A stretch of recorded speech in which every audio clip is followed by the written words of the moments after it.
এবং এবারকার সংগ্রামটা হলো হয় আমরা জয় লাভ করব, নয় আমরা সবাই মারা যাব।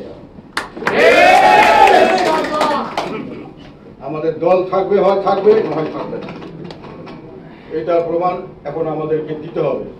সেই জন্য আপনাদের প্রতি আমার আহ্বান, মাঠে থাকতে হবে, যুদ্ধক্ষেত্র ছাড়া যাবে না।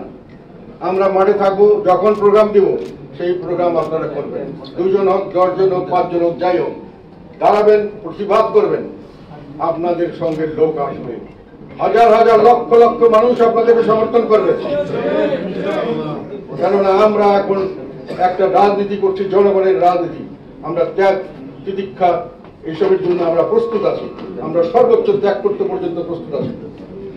কাজে সেখানে ভয়ের কিছু থাকার কোনো কথা নয়। সেটি হলো আমাদের সামনের দিকে পথ চলা।